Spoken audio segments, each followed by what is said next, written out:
Hey, you magical being. Welcome to episode 11.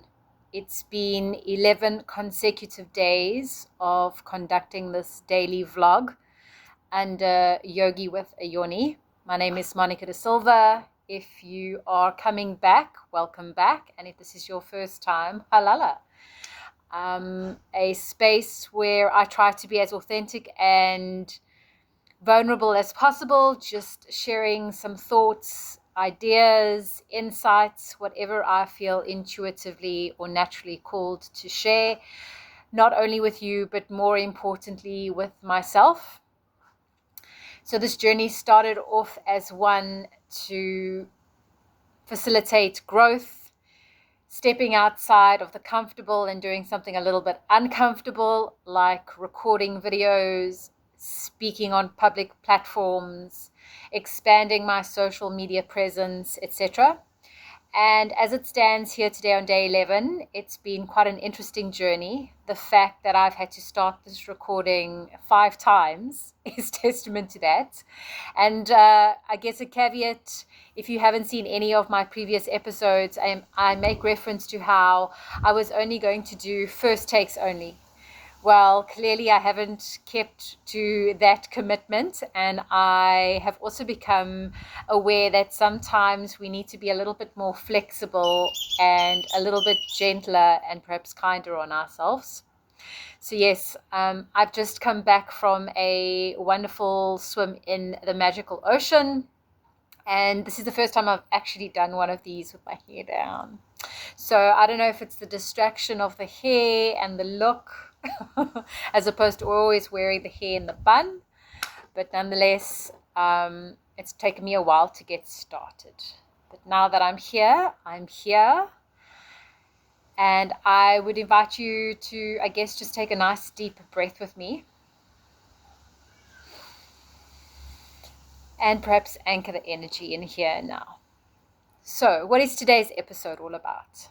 Today is about, I've titled it Flow to Grow, My Journey and Vocation to Yoga.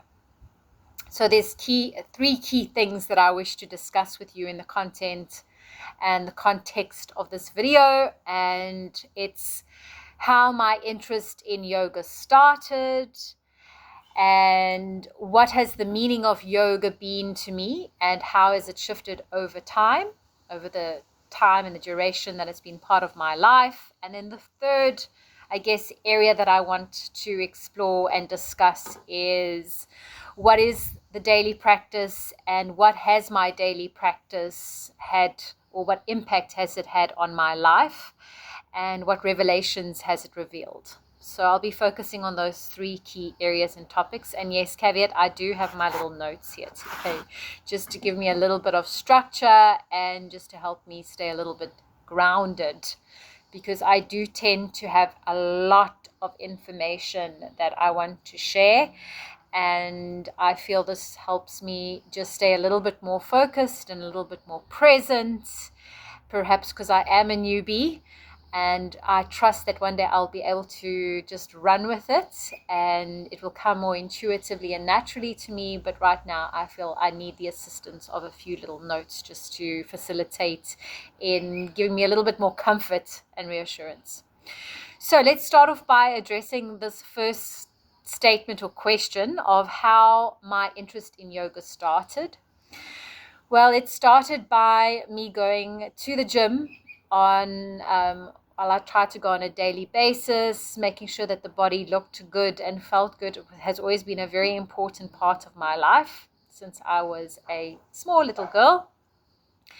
And it was probably around 14 years ago when yoga found me. I'd say it really took hold of me. I'd been to a couple of yoga classes here and there before, but never truly understand what it meant. I thought it was more like, just stretching the body, and yoga was just about like stretching the limbs. And I'd say 14 years ago, I started going more frequently to the yoga classes at a good old gym in South Africa known as Virgin Active, thanks to good old Richard Branson, who started that initiative. And I found this amazing teacher. I don't know his surname, but I remember he was called Terence, and he was just the most delicious human. He really was. And I'm so grateful for him because he facilitated and enabled me to feel so confident and present and able-bodied, both in mind, body, and breath in the classes. In so much so that every Sunday became a must-do yoga class. It became a Sunday ritual, or me going to church with myself on the mat every Sunday. And these hour and a half classes, I guess, is where my love for yoga truly was founded and fostered. So I always hold him, and I always hold a special place in my heart for him. I don't know where he is in this world. I don't know where he's teaching, if he's still teaching, if he's even still on this planet. I really don't know. And I guess that's one of the magical things about yoga, is that you find these amazing people and you find these amazing teachers. And of course, like life, people come into your world and they leave, and new ones come in, and so the process goes. But yes, I guess that's how it initially started. And for me, when I first got into yoga, it was most definitely about the physical benefits.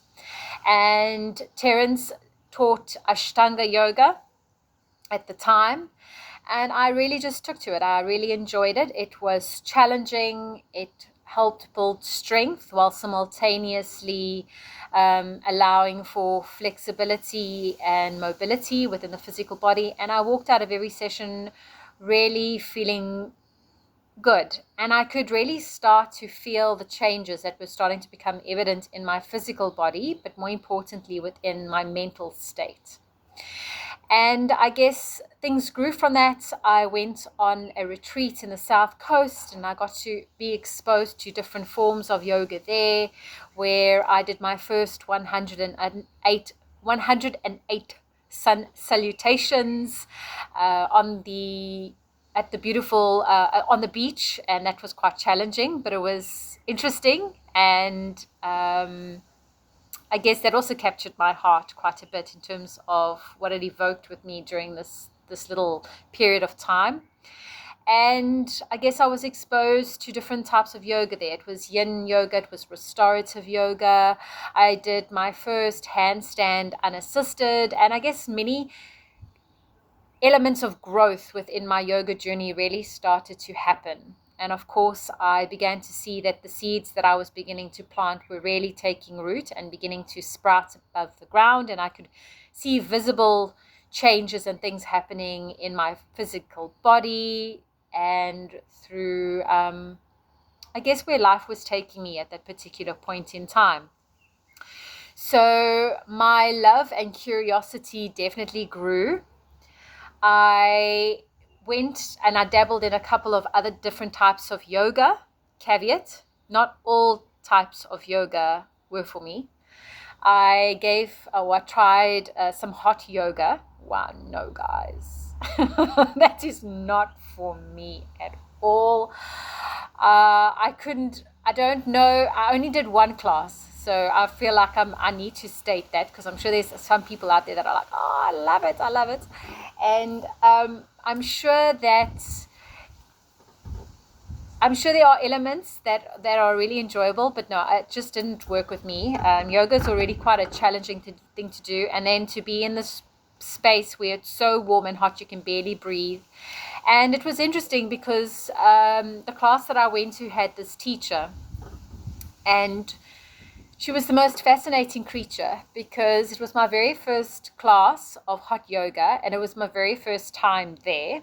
And I went on a suggestion by a family acquaintance or friend. So I thought, hey, let me give it a go. And I realized, yes, that not all yogas are the same, and not all yogas are for me.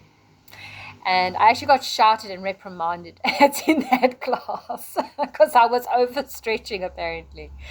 But I quickly got to realize that, yes, not all practices are necessarily for everyone. So that was a nice lesson, and I got to appreciate that. I also got to realize that not all instructors and teachers are for you as well.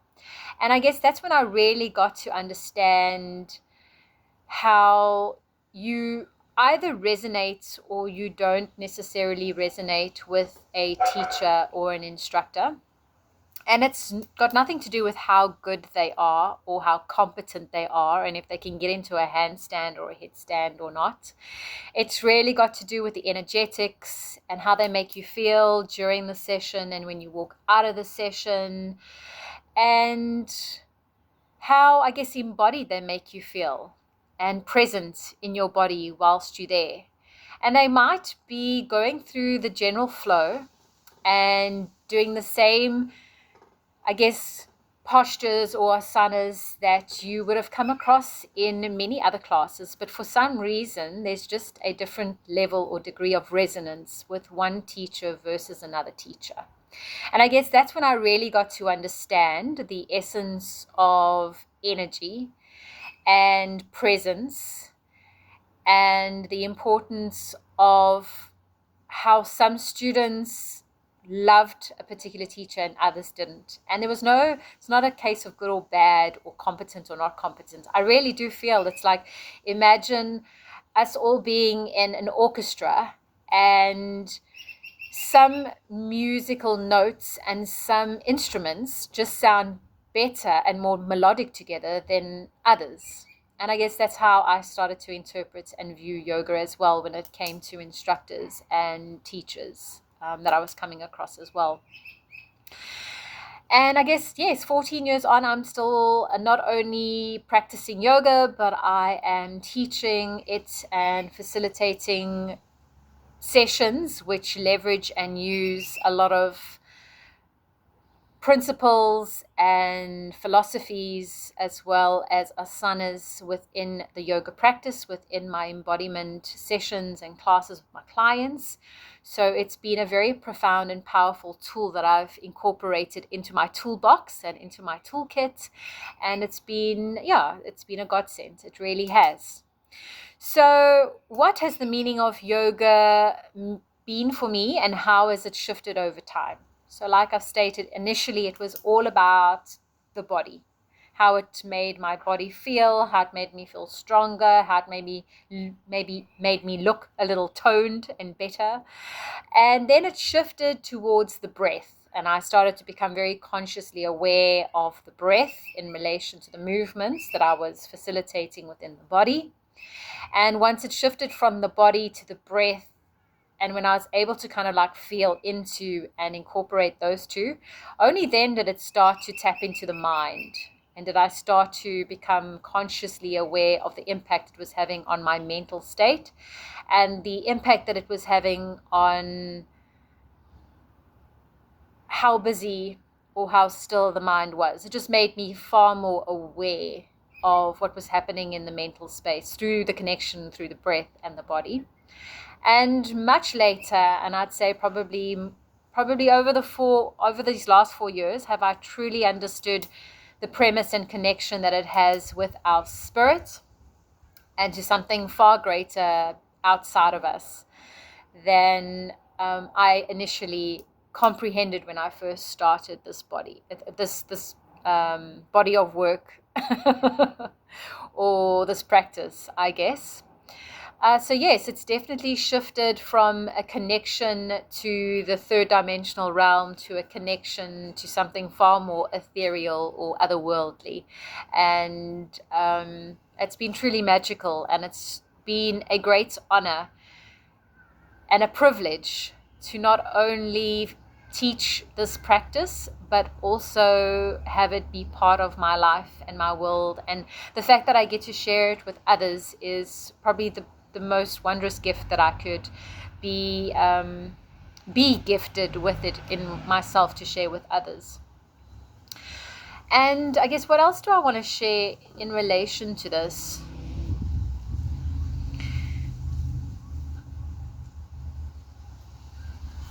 As I pause for a moment and contemplate. I've also come to realize over these last couple of episodes that I speak a lot and I speak very quickly. and it's made me aware that through this daily vlog, I have no doubt that I will also grow and get a little slow and pause and just allow for the uncomfortable moments of the silence to also deserve space within these vlogs as well. And perhaps the lesson for me is being comfortable in the silence with this YouTube little project that I have embarked on. I also used to feel very uncomfortable in the silences when I started with yoga practice, but I definitely feel a little bit more comfortable with those. And it's also, I guess, yes, that's one thing that yoga has done. It has definitely assisted in my daily meditation practice, and my daily meditation practice has assisted in my yoga practice. So they've obviously go hand in hand. But I used to, well, I still kind of do view it, or I give each attention. But if you have watched the episode that is Meditate to Liberate, you'll understand how meditation, the goal of meditation is eventually to make it something that you do every second of every minute of every hour of every day. And at the moment, yes, I still, I guess, see them a little differently. But ultimately, they offer very similar benefits, but just in different mediums and in different ways. So, what is this final statement and question that maybe I wish to address and share with you? My daily practice and the impact and the revelations that it's had on my life. It's been 557 days as it stands now that I've been practicing yoga consecutively. So I haven't taken a break. I've been practicing yoga every single day for 557 days, as opposed to once or twice a week or maybe 3 times a week. And I was just curious initially. Initially, it started off as a 40-day challenge. And I got to feel and see the benefits that were taking place in my day-to-day life. And I thought, oh, let me just extend it for like another 20 days, make it a 60-day challenge. And then a 60-day challenge grew into an 80. And I was like, oh, I'm at 80. I might as well go to 100. And then I was at 100 and I was like, wow, I'm really actually starting to enjoy this. And I was like, well, let's see where we can take this. So yes, 557 days later, here we are. Me making a daily vlog on YouTube. When I started on day 1 of my daily yoga practice, I never ever thought I would be doing this.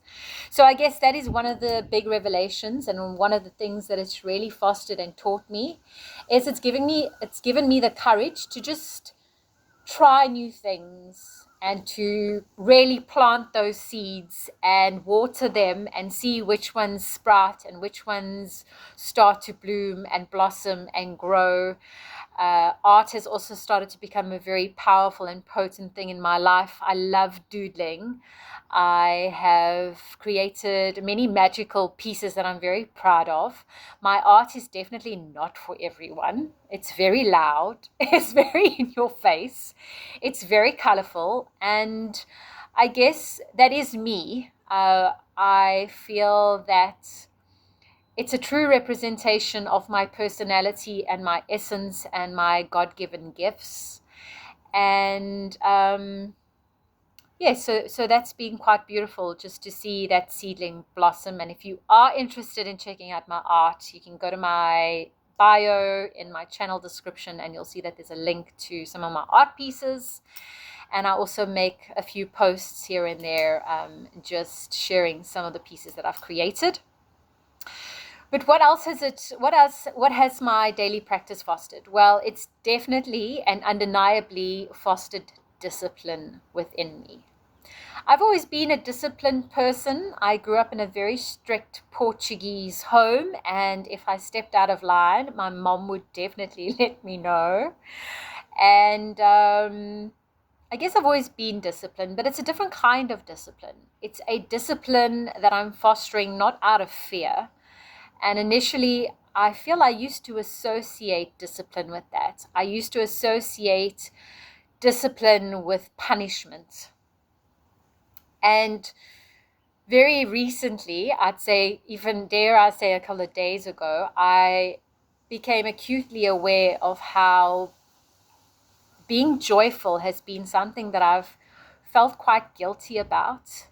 And I feel subconsciously it does have a little bit to do with my childhood and how I was brought up, and how it was very strict, and discipline was a big part of it. But it was never discipline with reward. It was always discipline because of consequence, and in a negative way, I guess, if I could share that. And please, my folks did the best that they could, and I'm so grateful for them. So this isn't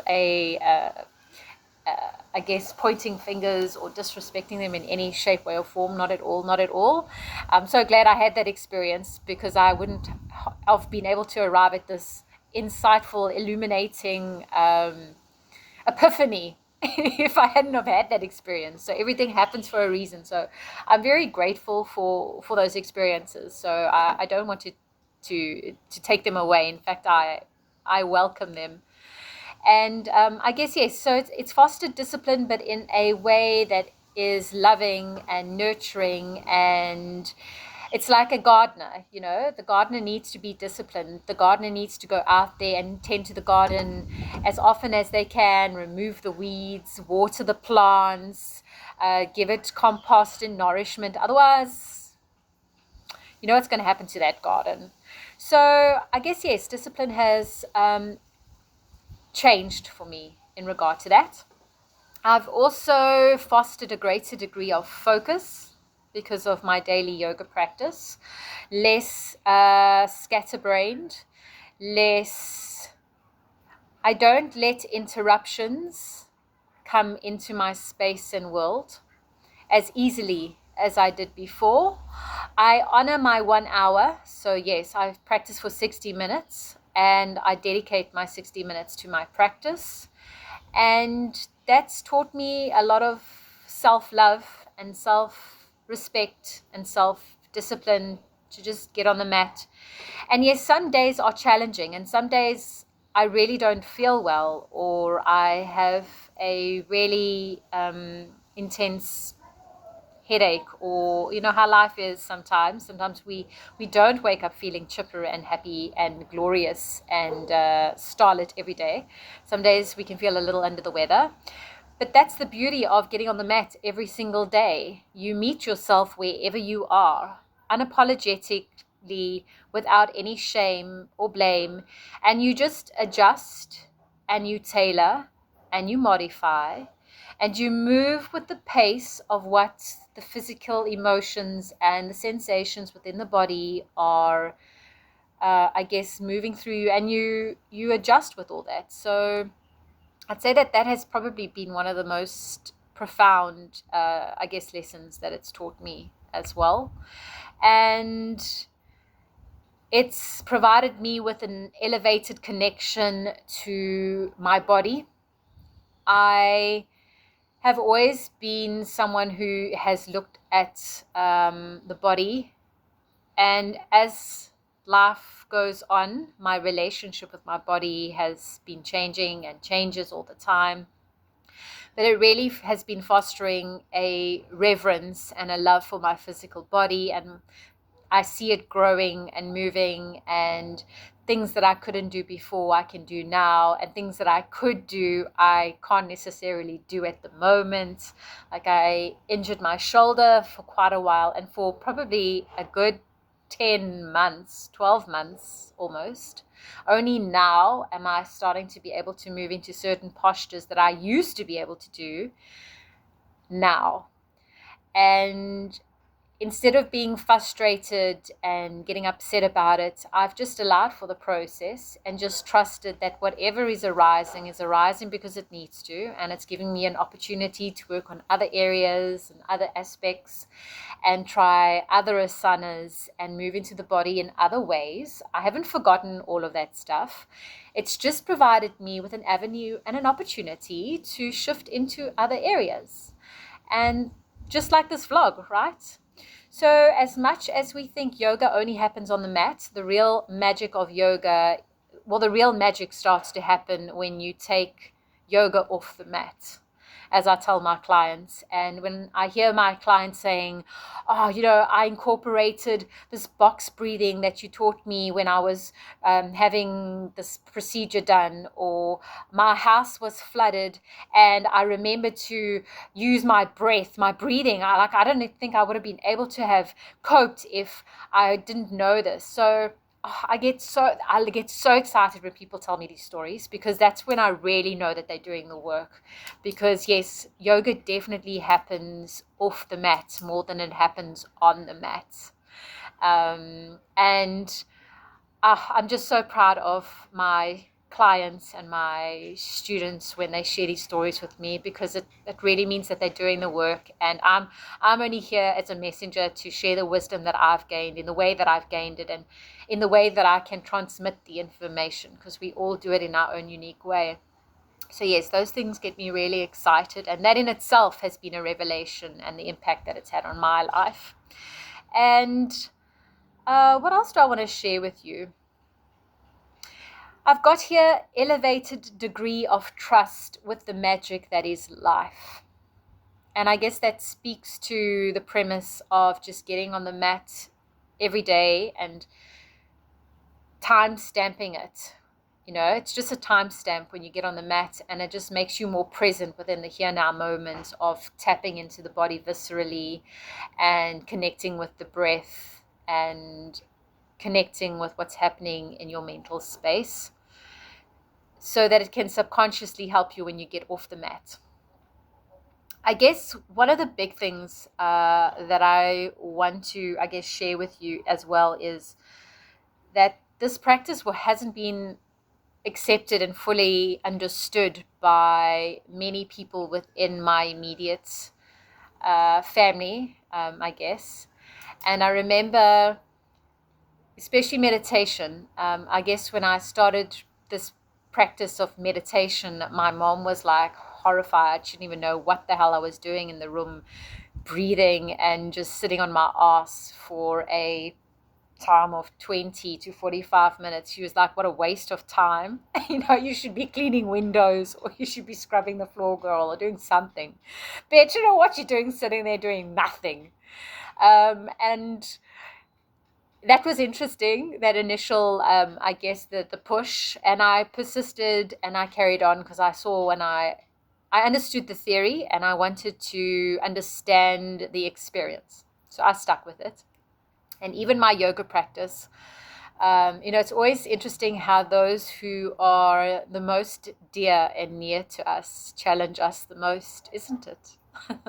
And I never forget, there was a moment in time where I was sitting on my mat, and I was even sitting with my angel cards and tarot cards, and a family member came out and wanted to discuss some stuff with me, and I was just, listening.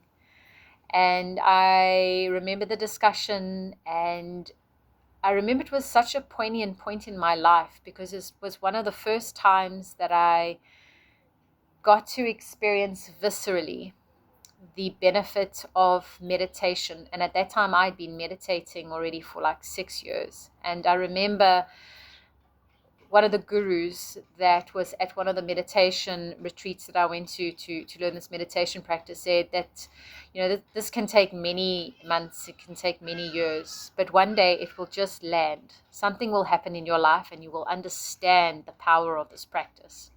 And that was one of those moments. The discussion turned to be a little heated, and I was, challenged in that, triggered is probably the right word, triggered in that instance. as life gives us with these triggers so we can grow and learn about ourselves.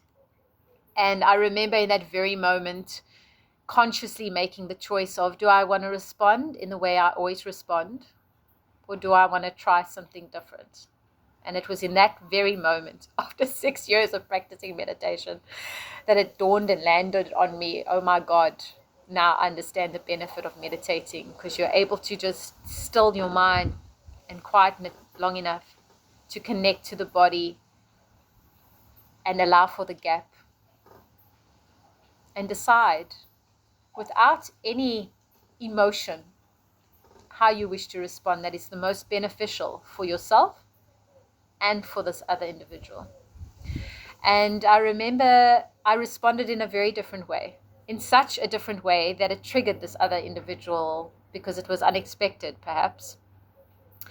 And I remember at that time them turning and saying something along the lines of, as I was sitting on my yoga mat with my angel cards, having just finished a yoga session, I wish you would just leave this shit. I think it was something like that. Perhaps I'm not paraphrasing exactly correctly, but it was along those lines. And I remember how, wow, that definitely left something deep within my heart. And I was very curious about why I was so triggered. And I realized that I was so triggered because it's something that means something so deeply to me. And at that time, I didn't even realize how deeply this practice, or what the meaning of this practice really was, and how deep it was to me.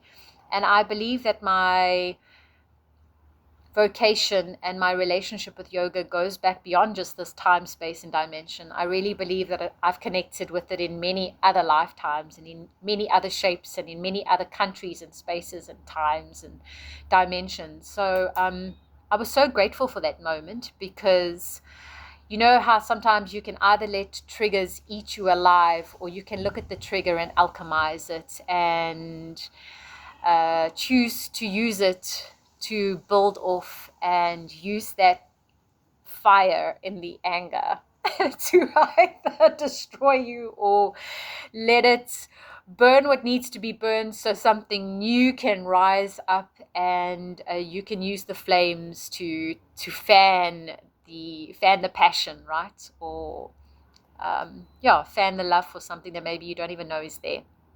So yes, I thought that was just something I thought worthwhile sharing, because I know that many don't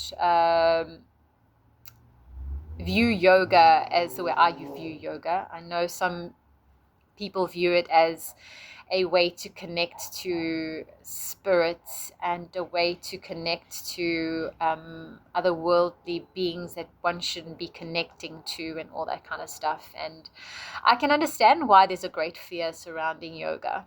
I can. And before I was like, I don't know what people are talking about. I mean, it's just like exercising. You know what I mean? But now, like, I understand it. I can understand it, because when you tap into the gift that is a yoga practice, you're tapping into certain energetics, and you're tapping into a certain degree of power, not within anyone else, but within yourself. So I can see how that could be quite fearful to quite a few people.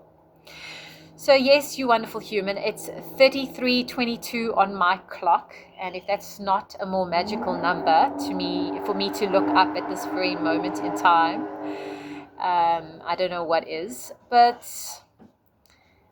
I guess just in closing, and in me sharing and reflecting on my notes as I have it here, I just want to, I guess, share this last sentence or two with you.